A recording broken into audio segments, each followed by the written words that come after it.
오늘 할 얘기는 부처님 오신 날과 관련해서 연등 얘기. 어떤 거냐면 연등을 많이 달아라 라는 얘기죠.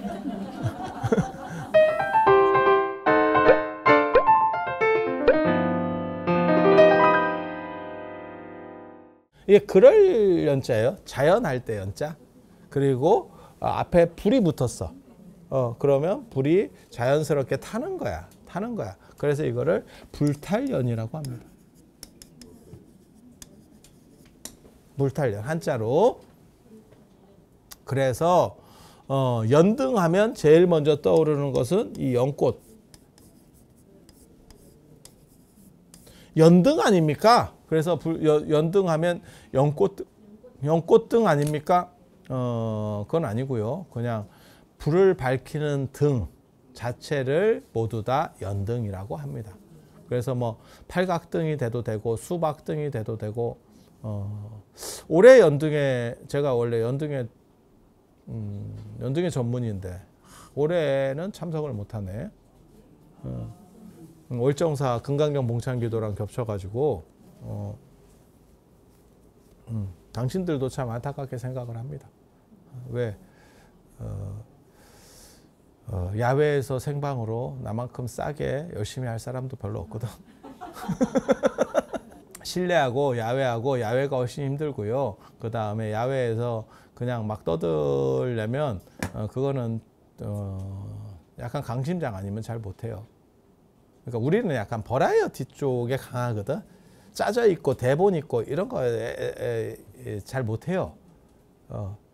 그래서 대본을 주면 순서를 보고 대본을 버리죠. 순서만 딱 보고 어떻게 대충 하는구나 라는 것만 목차만 보고, 그러니까 책을 주면 목차 보고 버려.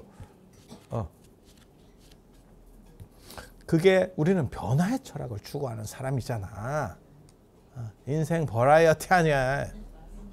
그럼 그냥 가는 거지. 뭘. 그래서 그 연등에도 이 연자예요.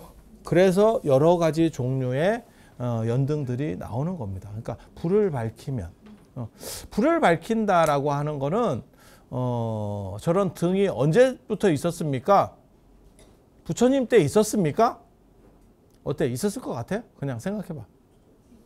있었겠지. 등이 부처님 때 없었겠냐? 그럼 부처님 때는 저녁도 안 먹으면 깜깜해? 불이 발견된 이후부터 밤에 불 켜는 문화는 있겠지. 그냥 생각해보면. 아니 그렇지 않아요? 그러니까 인류는 어떻게 보면 불과 함께한 문명이에요. 왜 뭐 원시인들 이런 거 볼 때 불 켜놓고 이렇게 모닥불 켜놓고 자는 이유가 난방 문제도 일부분은 있지만 짐승이 습격해오는 문제를 처리하기 위해서 불이라고 하는 게 어떻게 보면 가장 강력한 인류의 방어 도구지. 모든 동물은 불 무서워하잖아. 사실 뭐 불이 지를 당장 죽일 것도 아닌데 시겁하니까 그걸 이용해서 인류가 생존을 장기간 했지. 지금은 인류가 맹수로부터 완전히 자유롭지만 실제로 우리가 약했을 때는 뭐 석기시대만 해도 그 짱돌로 때린다고 곰이나 뭐 이런 애가 어쩌라고 팁 줄까? 마사지로 여길 수도 있지. 돌도끼 맞고 결린 데가 풀렸어요 이러면서 곰이 한 방 후려칠 수도 있지. 근데 무기가 좋아지면 그걸 극복하잖아. 상대의 방어력을 넘어서는 거죠. 그래서 그렇게 되는 거고, 그 기간 동안 불에 대한 의존은 굉장히 컸죠. 조선시대도 불관리라고 하는 게 엄청나게 중요했고, 불관리를 잘못하면 여러분들도 뭐 다 아시는 것처럼 뭐 여자가 불씨를 꺼뜨렸다. 그러면 이제 난리가 나는 거고, 그리고 불이 중요하기 때문에 아궁리에 대한 신앙도 있는 거고, 아궁리가 불의 신 아그니에서 시작됐다. 라는 이야기도 했고, 그게 부뚜막 신앙이고 조왕 신앙으로 연결이 되는 거예요. 조왕신으로 연결이 되는 거고, 그 다음에 지금은 뭐 선물할 때 뭐 여러 가지를 하지만 예전에는 하이타이, 성냥 이런 걸 했었지. 불이 그렇게 강한 상징성들을 가지고 있기 때문에 그리고 불신, 태양신, 벼락신 이런 것들은 언제나 다 세요. 신앙 토템으로도 들어가는 거고. 그리고 불을 우리가 끄고 켜고를 자유롭게 하고 통제할 수 있는 게 어떻게 보면 성량이에요. 그전에는 진짜 힘들었던 거예요. 그래서 불의 통제라고 하는 건 굉장히 대단한 거고, 그래서 불에 대한 의존, 특히 지금은 밤이 불이 없어도 밝아요. 왜냐하면 간접 조명들이 너무 많기 때문에. 하지만 우리 어렸을 때는 진짜 칠흑 같은 어둠이라는 거를 여러분이 시골 분들 같은 경우 경험했죠. 우리 어렸을 때는 아니고 여러분들 어렸을 때. 저는 그 정도는 아니었습니다. 저는 그거를 언제 칠흑 같은 어둠을 겪냐면 등하관제 때. 서울은 등하관제 때. 등하관제 훈련했잖아. 북한에서 내려와서 폭격한다고 도시 전체를 불을 끄는 훈련을 했었어요. 서울은 그걸 주기적으로 했어요. 주기적으로. 그래서 서울 전체가 불을 꺼. 그래서 우리가 2층 집이었는데, 그래서 우리가 그 서울에서 이렇게 내려다 보잖아? 그거 굉장히 재밌었어요. 제가 어렸을 때. 왜냐면 모두가 일시에 불을 끄면 전체가 어두워져서 아무것도 안 보였는데 좀 지나면 별빛과 달빛에 의해서 뭔가 좀 형체들이 보이지. 그건 되게 재밌어. 그리고 진짜 시골 같은 데 가가지고 이렇게 흐린 날이면 불 끄면 진짜, 야, 이거 되지, 이거. 이게 진짜 한 치 앞도 안 보인다는 게 이거 되지. 이거 경험해 보셨어요? 이게 안 보이는 거지. 손이 있나? 이거. 그래서 그렇게 가는 거지. 그래서 예전에는 더 어두웠다. 그래서 거기에서 등불에 대한 부분은 굉장히 중요하다. 그리고 그게 집단 생활하는 데 있어서는 등이 무조건 필요해요. 그러니까 예를 들어서 그냥 절이야. 뭐 불국사에 아니면 뭐 통도사에 뭐 500명이 살았어요. 300명이 살았어요.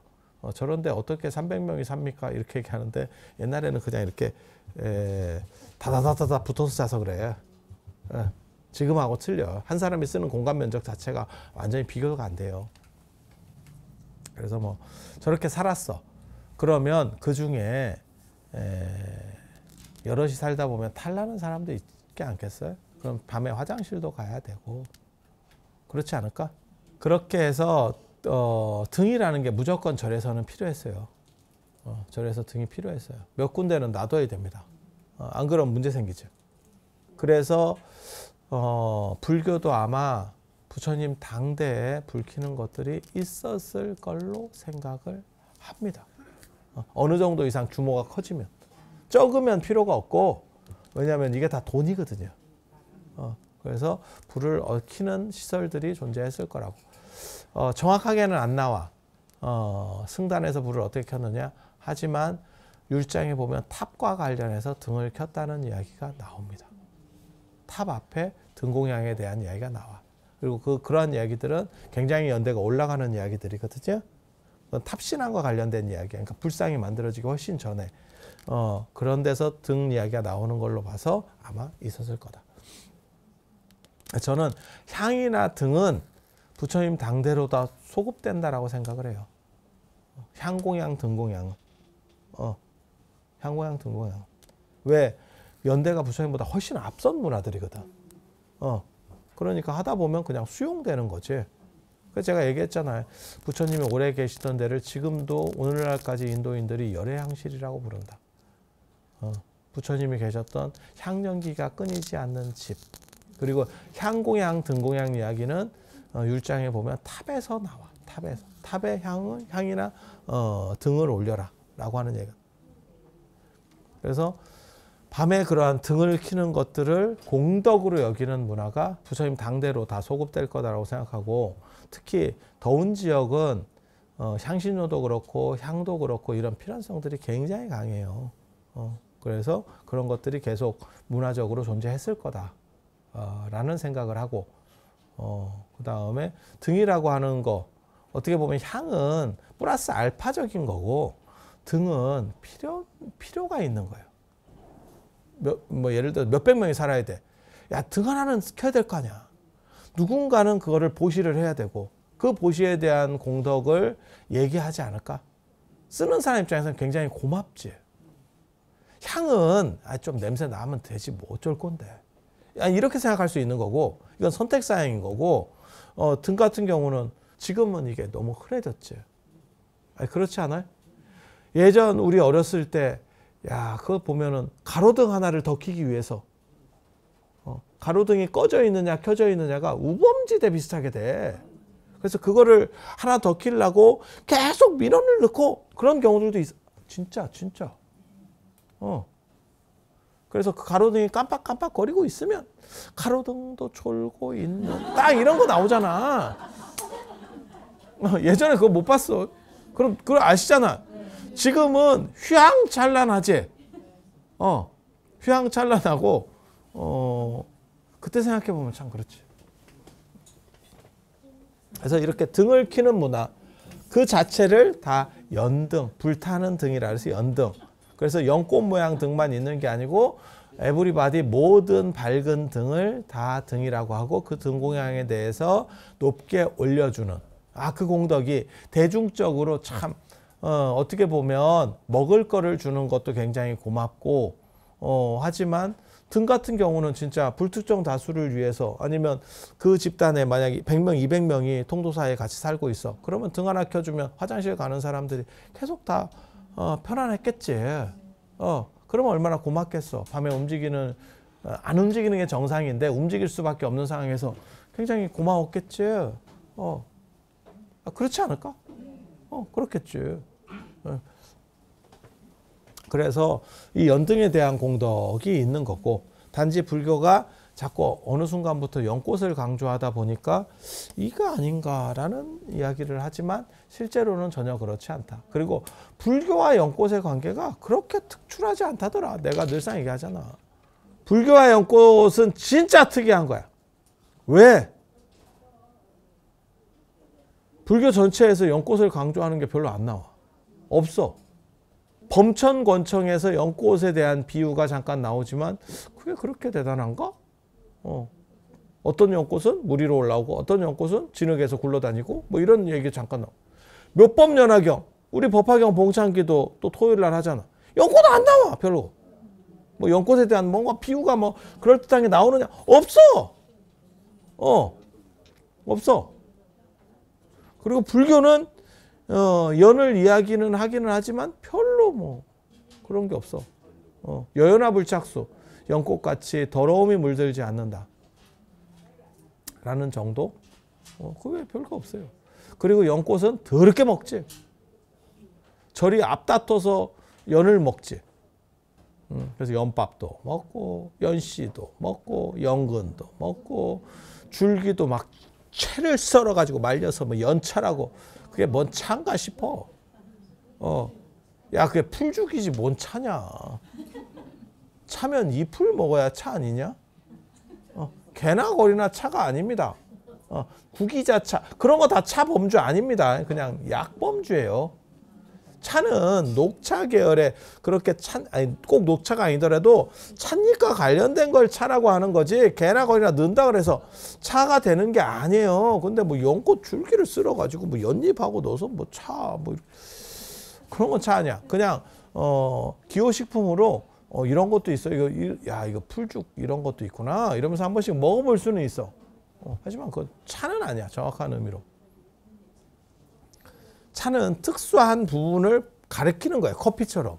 그래서 연꽃에 대한 상징도 사실 그렇게까지 관련된 것도 아닌데 등 중에서 만들 때 뭐 팔각등, 주름등, 뭐 어쩌고 뭐 등들이 많고 수박등, 그 다음에 뭐 호랑이등, 용등 뭐 많아. 등이 많은데 그 중에서 제일 만들기 힘든 게 예전에는 연꽃등이었어. 그래서 연꽃등에 대한 선호가 있어. 제가 연꽃등 만드는 걸 어렸을 때 노스님들한테 들었다니까. 진짜 조선시대 때 어떻게 만들었는지는 모르겠고요. 일제강점기 때 연꽃등은 그렇게 만들었습니다. 깡통을 하나 구해요. 깡통 대신에 아마 동그란 걸 뭐 썼을 수도 있겠지. 나무나 이런 걸 깎아가지고. 맨 처음에 그 습자지에 물 들여야 된다. 백등을 원하는 게 아니면 물을 들여야 돼. 뭐 빨간색, 뭐 이렇게 파란색 물을 들여. 그리고 그 습자지를 감아. 그리고 그 감은 위에 철사를 누구 한 명이 당기고 있으면서 철사를 습자지를 감은 통입니다. 이렇게 뚫뚫뚫 감아놓은 통. 여기에 철사를 이렇게 쫄쫄쫄쫄 감아. 쫙 당겨가지고 쫙 당겨서 그를 감은 상태로 몇 날 며칠을 놔뒀다가 그 철사를 풀어내고 저 종이를 끄집어 당겨요. 그러면 철사 줄이 생긴 종이가 나옵니다. 그거를 가위로다가 잘라내요. 그게 연등을 만드는 기본 재료가 됩니다. 이렇게 해서 이렇게 줄이 쭉 가 있지. 그러면 그거를 한 장 한 장 뜯어. 그래서 그걸 비벼서 접는 거예요. 그건 여러분도 해보신 분들 많이 있을 거야. 그러니까 그 우리가 요즘 할 때는 그 만들어져 있는 공산품 이렇게 길게 생긴 거를 가지고 하나씩 빼서 쭉쭉쭉 뜯어내잖아. 그리고 진짜 잘하는 사람은 어떤 고무 이런 그 골무 같은 거 하나 쓰고 생활의 달인처럼 그러면 옆에서 보살님들이 와 그거 하나 들으려고 요 재료를 만드는 게 요 방식으로 만들어. 그래서 그거를 이렇게 비벼서 그럼 틀은 뭘로 철사로 만드느냐? 대나무로 다 꽈서 만들었어요. 대나무를 겹쳐서 거기에 그러니까 대나무를 하나는 이렇게 하고 하나는 이렇게 해가지고 이렇게 넣고 핀으로다가 나무핀 대나무 핀으로 이렇게 받고 그렇게 해서 그 팔각형을 만들고 그 위에 종이를 바르고 그 다음에 연꽃을 붙이는. 그러니까 팔각등보다는 훨씬 일이 많지. 그래서 이 연꽃등이라고 하는 게 최고로 쉽게 말해서 비싼 등, 재료가 많이 들어가고 공이 많이 들어가는 최고의 등이라는 의미가 있어요. 그래서 나중에 연꽃등에 대한 선호가 높아지면서 비싼 등, 연등, 연꽃등이라는 개념이 생기는 거고 팔각등은 그 초배지만 붙이면 되면 팔각등이잖아요. 근데 거기에 연등을 요거를 해가지고 다 붙이면 일도 많고 재료비도 많고 공이 훨씬 많이 들잖아. 그리고 이거 철사로 감을 때 내가 얘기 들었는데 손이 나갈 정도로 팽팽하게 감아야 되니까 땡겨서 감아야 되니까 왜냐하면 이 습자지들을 파고 들어가야 될 거 아니야. 애가 그것도 몇 장 이상은 못 한다는 거예요. 왜? 몇 장 이상 되면 뒤에는 이게 굴곡이 안 생기지. 이게 옆에서 보면 이렇게 돼야 되는데 이게 지금 안 생기는 거지. 그래서 몇 장 간격으로 또 이 짓을 해야 되는데 이게 땡기기가 진짜 힘들다는 거야. 생각해봐도 그럴 것 같지. 장갑이 어딨어? 손이 장갑이지. 그 옛날에는 다 그렇게 살았지. 장갑 아깝게 장갑. 손이야 이게 다치면 재생되지. 장갑 재생되냐? 아니 진짜 여러분 어렸을 때 생각을 해보셔. 내 말이 맞잖아. 고무신 다를까봐 저 축구할 때는 고무신 옆에 벗어놓고 축구했다니까. 검정 고무신 다를까봐. 왜? 발은 회복되지만 고무신은 회복되지 않기 때문에. 아니 몰라요? 진짜야. 그게 여러분 어렸을 때 얘기야. 나는 운동합니다. 나는 절에 와서 고무신 신는 사람이에요. 그래서 연꽃등에 대한 선호가 있었고 그 연꽃등이 지금 주류가 됐다. 하지만 공산품이 된 상황에서는 니나 내나죠. 그거는 뭐 그런데 연꽃등이 한번 주류가 되니까 고급등이라는 생각이 있어서 연꽃등으로다가 일반화됐다. 너라.